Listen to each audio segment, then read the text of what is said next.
I never feel that I'm bored to something I'm just doing. I might be tired, but when I go onto the altar, I'm very conscious that I'm a priest, that He's given me the privilege and He's given me the gift to bring His body, blood, soul, and divinity for His people.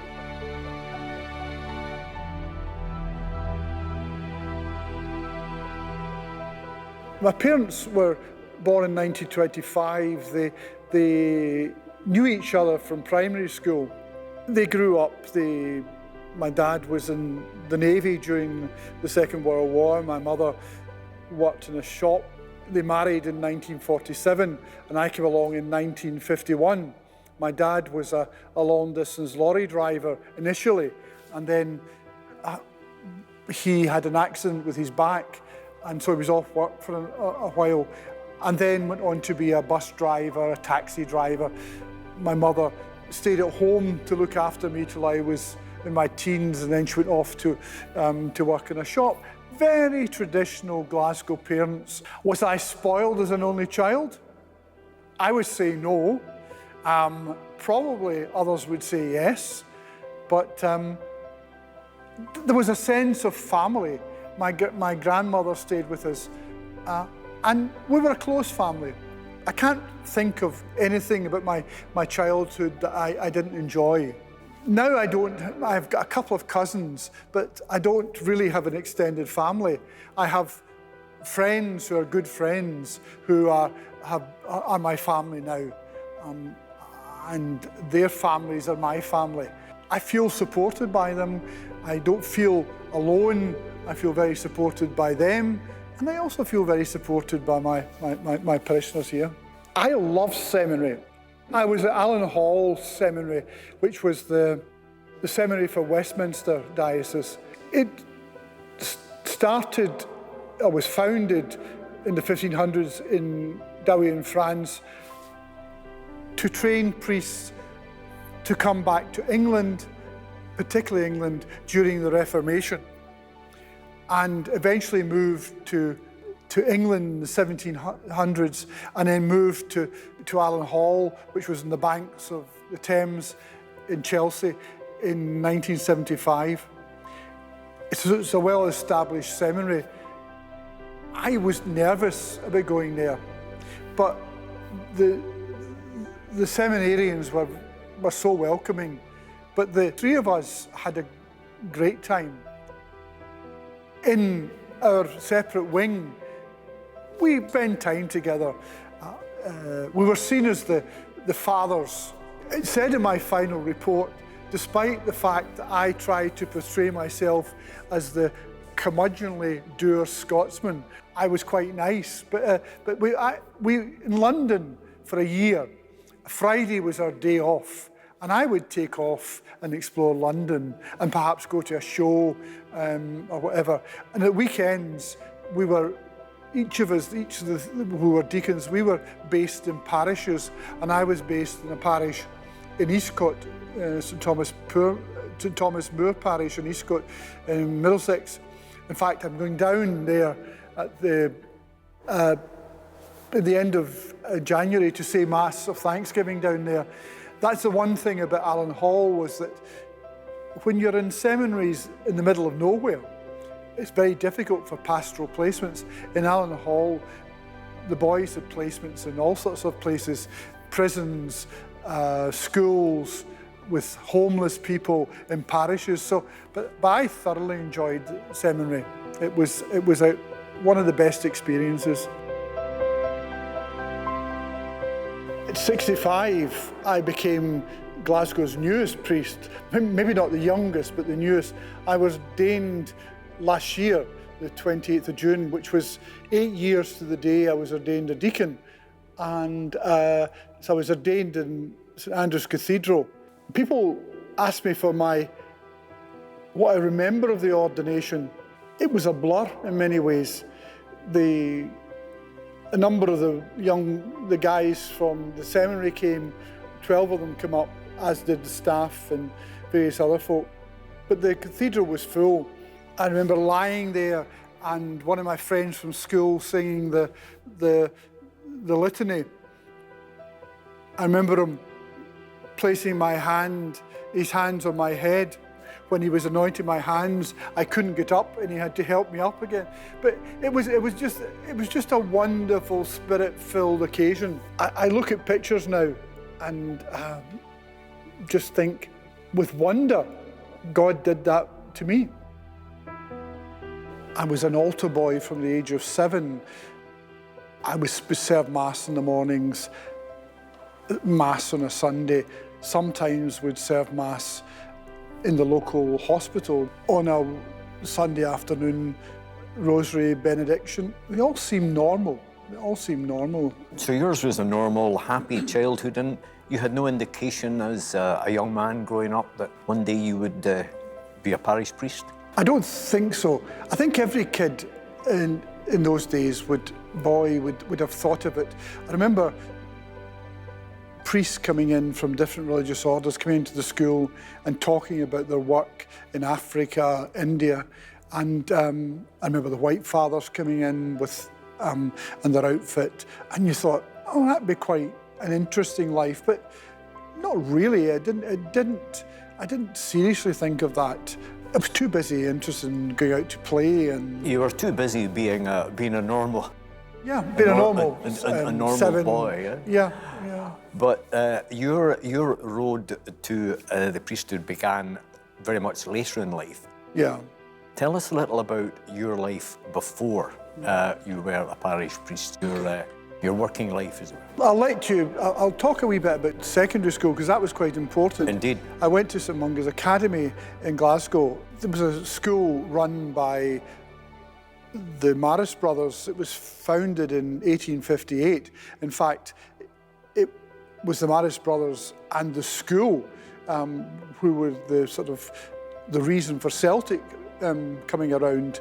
That was founded by Brother Walfrid, who was trying to raise money to feed the local children, who were local Irish children who were pretty poor, and that's how the school developed. But anyway, it was a school that was selective, and I was there for 6 years, thoroughly enjoyed the school, the experience, made friends who I'm still friends with.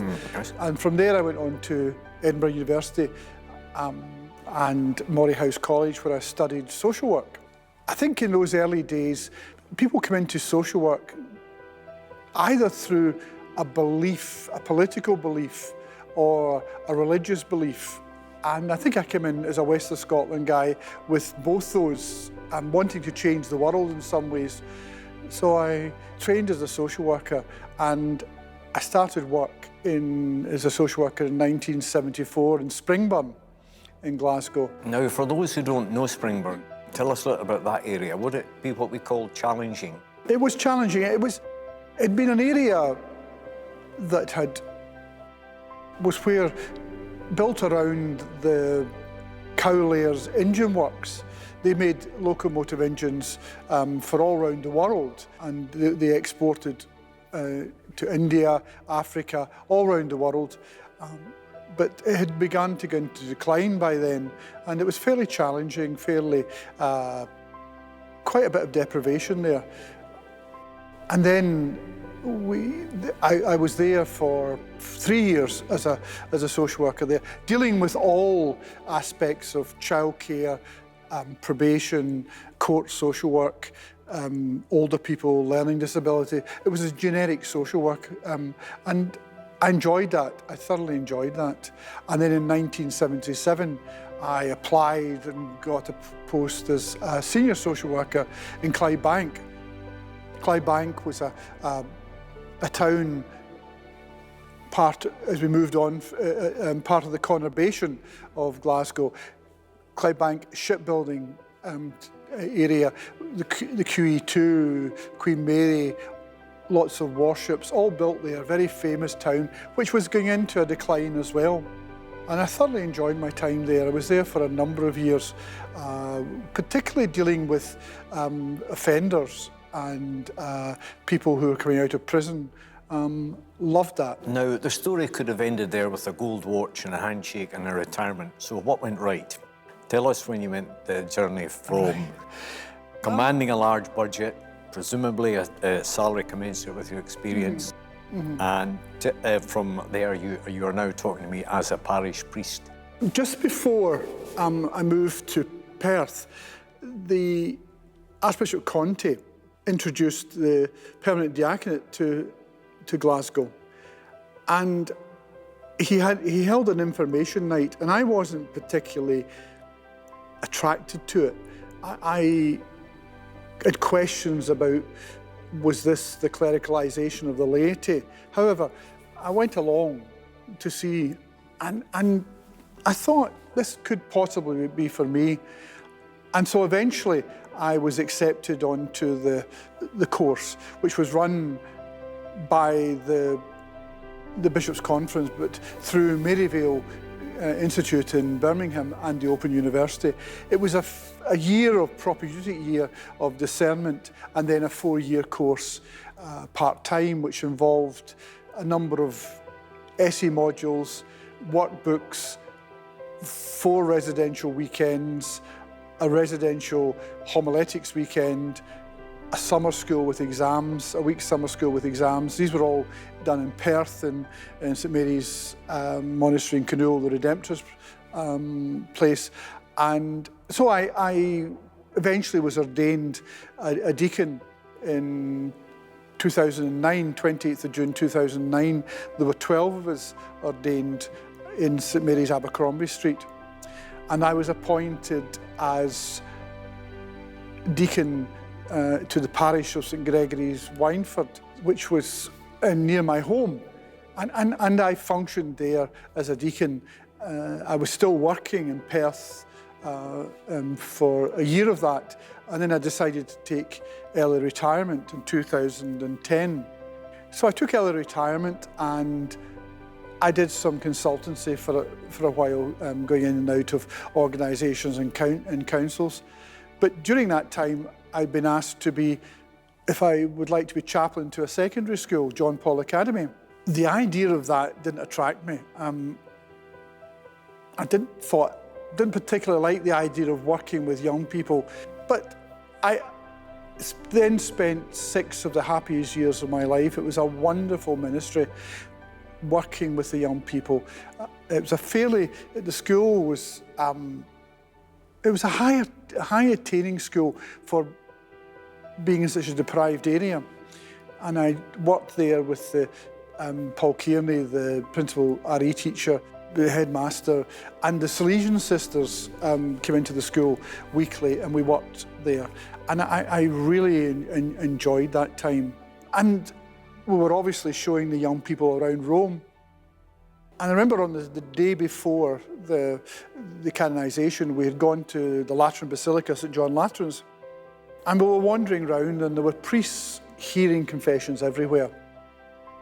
And one of the boys, I think he was between 17 and 18, because it was 6 years we took, and he was talking about confession. And he was Catholic, but I don't think he had been to confession for a long, long while. And he said to me, "I've probably broken every commandment," and we laughed, and I said, "I very much doubt that." But he spoke away, and then he said to me, "Will you hear my confession?" I said, "I can't." "Why can't you?" I said, "Well, I'm a deacon. Deacons can't hear confessions." And that evening, before we met for dinner, I was sitting in the hotel foyer, and there was something niggling at me. And I thought, that was a lost opportunity. That young man wanted me to hear his confession. What's stopping me? Well, I'm a deacon. But then what's really stopping me? I wasn't married. I never married. I at one point had to care for my mother. My mother had died, so I had no commitments in that sense. And it niggled at me, and it continued to niggle when I went back to Scotland. And I thought, is this just you thinking this, or is this something that God's placed there? So I thought, right, Lord, if you want me, come and get me. And I've always said that now that's a dangerous thing to do. Very. So I continued with my work and continued the ministry as a deacon. And then I was asked to go into a parish when the parish priest died. I was asked to go in for a few months as administrator. I think it was the first Sunday I was there, Archbishop Talia came to say Mass with the people after they'd lost their parish priest. And we were standing in the sacristy and he said to me, "I've just worked out you're not married." "Yeah, that's the case."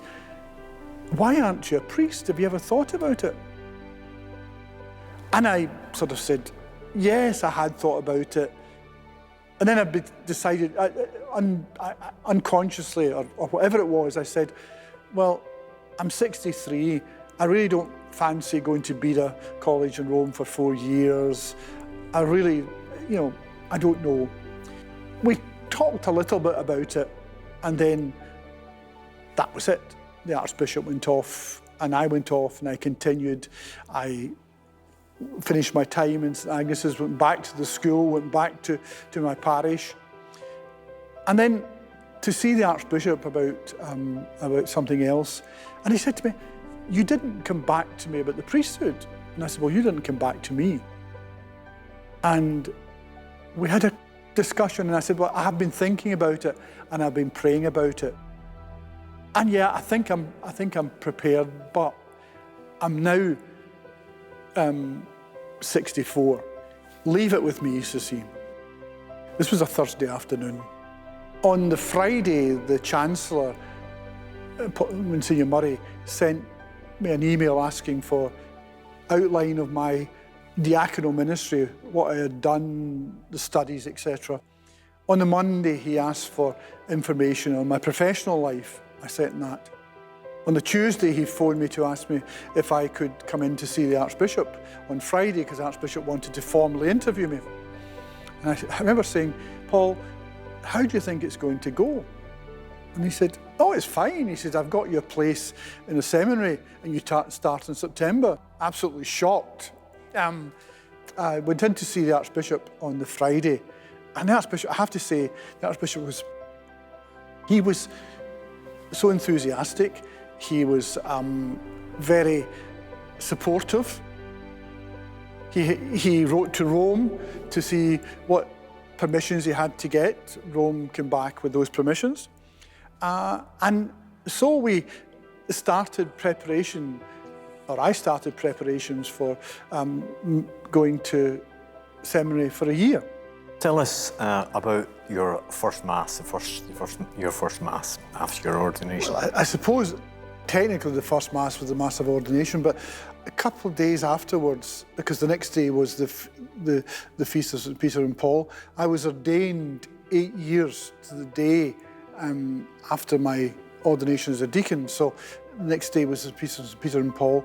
So we held off the Mass of Thanksgiving till the 30th. But I remember being joined by my then brother priests. But I was standing in the church and somebody said, Father Dean. I didn't respond. And then somebody said, "I'm talking to you." And I thought, oh yeah, it is me. Yeah, so I didn't see myself as Father Dean, so it was, that was strange. What would your message be to those who are considering the priestly vocation? What would your message be there? I think my first message would be not just to young men, but to men of all ages who are single. God calls us at different times in our lives. God calls us to different vocations at different times in our lives. My vocation as a single person, my vocation as a social worker. And I was set, retired. I had a comfortable income. I had a house. I saw what I was going to be doing. And I was quite happy with that. But God calls you in unexpected ways, and we have to be aware of that. We have to be aware that He's calling us at different times in our lives to do different things. And I think I'm saying to the young and old, be aware of that call. It will come when you least expect it. and have the courage to go with it. Have the courage to go, and you'll be supported in that. Supported practically by the diocese and by the vocations director, but also in prayer by the people and your family and friends, and in the seminary itself. Throughout your vocation, like many priests, you have prayed to perhaps a favourite saint. It's always a curious question. Do you have a favourite saint? Yeah. St. Don Bosco. Not just because I've worked with the Salesians for a long time, but I remember at school talking about Don Bosco's charism for young people, working with people, evangelizing where they were. Don Bosco says, work with the children in the playground, but it also extends to working with people where they are. And I've always felt a particular affinity to his spirituality. And I have, for the last few years, worked with the Salesian sisters in the schools and latterly elsewhere. I've worked with them closely down in England and continue to do so. And I've found their spirituality and Don Bosco's really quite uplifting. As it has been inspiring talking to you, Father Jim. Thank you very much for joining. Thank you, Brian. It's been good. Thank you.